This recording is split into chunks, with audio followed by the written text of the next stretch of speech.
आपने लिखा भगवान श्री कृष्ण ने वेदों में लिखित इंद्र देवता की भी पूजा बंद करें। मुझे बहुत अच्छा लगा कि आप वेदों का सम्मान करते हैं, लेकिन एक बात समझने की और जानने की है।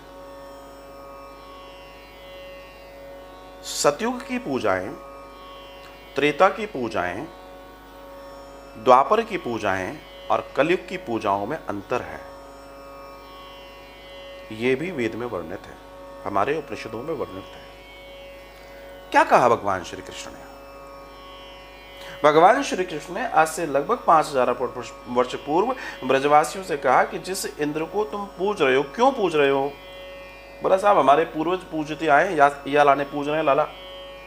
बोला नहीं, और बताओ। बोला अगर हम पूजेंगे नहीं तो क्या होगा?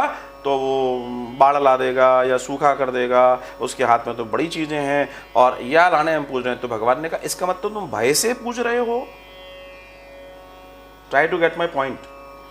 इसका मतलब क्या तुम भय से पूज रहे हो? तो सबने मुंडी लाई, हाँ हम भय से पूज रहे हैं भैया, इंद्र को बड़ा भय है। तब भगवान कहते हैं सभी लोगों से, बड़ा सुंदर श्लोक है, मैं व्याख्या कर रहा हूं। तो भगवान कहते हैं, उसका हिंदी दर्शन ये है कि हे पिताजी, नंद बाबा से कह रहे हैं, मनुष्य अपने कर्म के अनुसार जीवन लेता है, मरता है, जीता है, इसमें किसी का कोई हस्तक्षेप नहीं है। इसका मतलब उन्होंने क्या कहा? मेरा भी हस्तक्षेप नहीं है।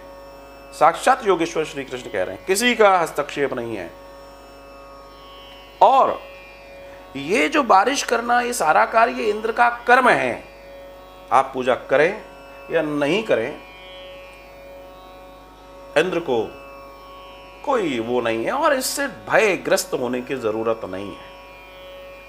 फिर प्रश्न हुआ कि तो फिर इंद्र की पूजा ना करें तो किसकी करें? बोला मैं नहीं कहता कि इंद्र की पूजा ना करो, लेकिन ये जो भय आपके अंदर है इसलिए इंद्र की पूजा नहीं होनी चाहिए, पहली बात। दूसरी बात, भगवान ने कहा हाँ पूजने के लिए एक बहुत सुंदर चीज है। उन्होंने तर्क दिया था बारिश नहीं होगी तो नदियां नहीं होंगी, जलप्रपात नहीं होंगे, आदि इत्यादि नहीं होंगे, तो हमारी गऊ है, क्योंकि गऊ एक धन था, उसी से जीविका चलती थी। तो भगवान बड़े प्रेम से कहते हैं, बाबा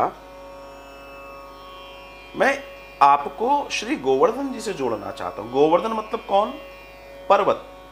या फिर समझने का प्रयास कीजिए भैया, गोवर्धन का मतलब पर्वत है। भगवान श्री कृष्ण के शासन काल में जो पूजाएं आरंभ करवाई भगवान ने, मालूम है वो कौन कौन सी हैं? ये आज हम जो घूरा पूजते हैं, अगर आप शहरों में आ गए तो शायद आपको नॉलेज ना हो, लेकिन घूरा जहां कचरा डाला जाता है वहां भी दिवाली को दीपक लगता है, ठीक है?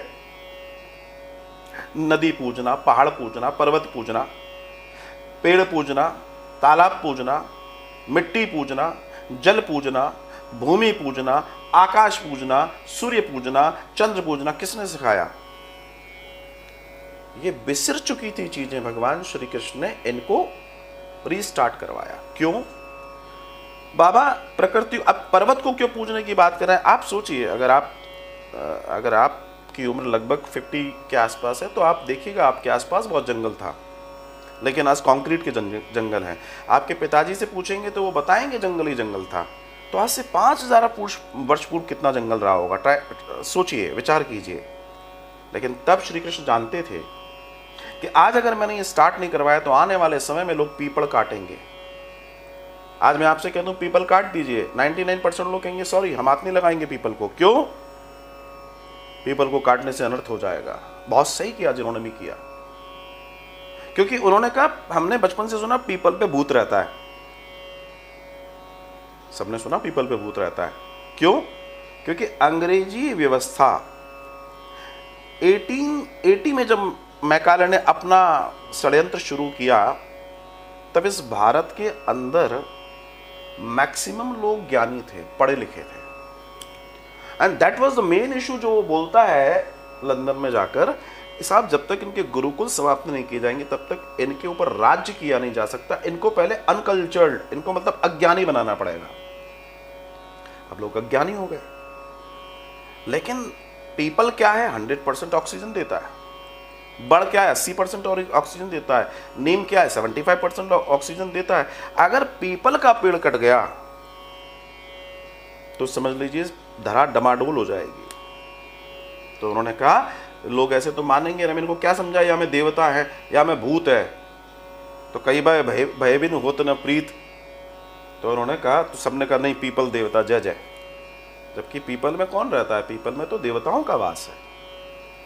पीपल का पत्ता एक ऐसा पत्ता है, अगर आपकी भाषा में कहूँ, जिसमें सबसे ज़्यादा नसें होती हैं। आपकी भाषा में, हमारी देसी भाषा में बात करें, सबसे ज़्यादा तार होते हैं। उसको सुखा लो तो उसकी जाली बनी रह जाती है, नोटिस किया है आपने? इसलिए वो सबसे ज़्यादा ब्लो करता है, सबसे ज़्यादा हिलता रहता है, इसलिए ऑक्सीजन प्रोड्यूस ज़्यादा करता है। तो भगवान श्री कृष्ण चाहते थे कि हम सभी प्रकृति को पूजें, क्योंकि प्रकृति रहेगी तो हम रहेंगे। उनका ये बिल्कुल मकसद नहीं था। आप पूरा पढ़ें उस दर्शन को, बाल लीला का दर्शन है जब भगवान की आयु 7.25 वर्ष की है।